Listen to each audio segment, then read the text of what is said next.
Good afternoon. We're going to do the second part of our series on Dunbar's Number.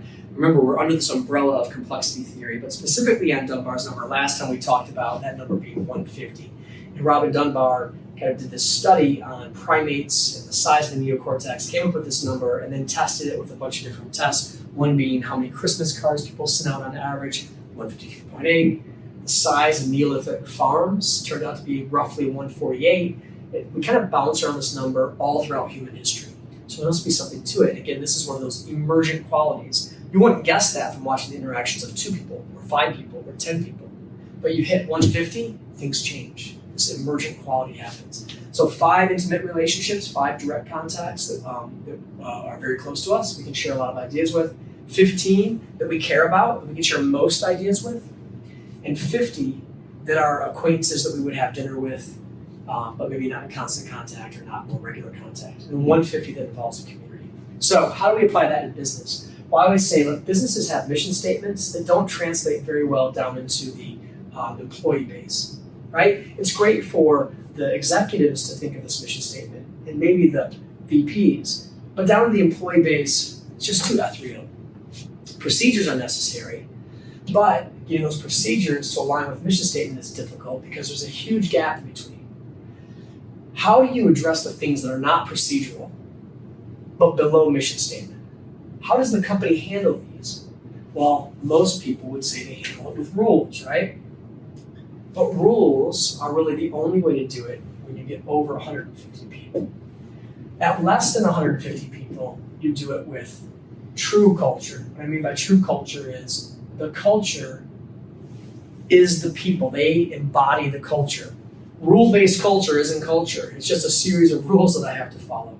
But at over 150 people, that's kind of the way to do it, because at 150 people, the relationships are stretched far enough where I don't truly care what happens to that 151st person. They're too distant. We need closer relationships to have the culture be embodied in the people. So this is a caring type of operations model, where the people care enough about each other, where they don't want to embarrass them in their job, and they don't want to be embarrassed if they didn't do their job. I care about what happens to you, and I also care what you think about me to the degree where I will do a good job.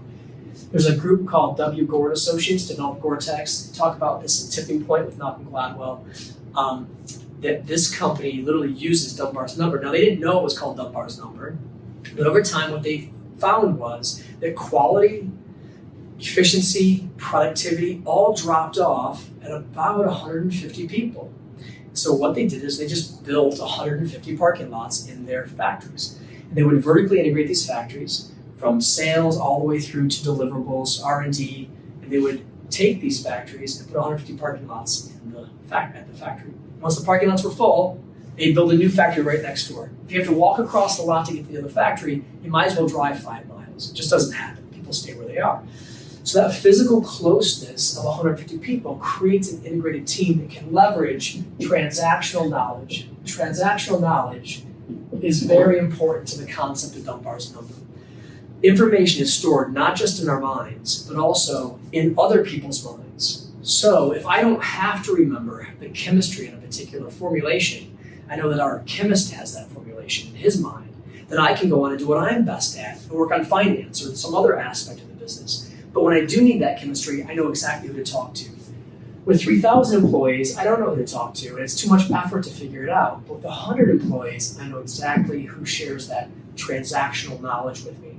We can access it quickly in a cross-pollination of ideas that always leads to a better operation and optimal innovation. So use Dunbar's Number to your advantage. Fill in that cultural gap with people, and choose your networking partners carefully if you only have 150 relationships. So I hope that's helpful in your operations and in your business development.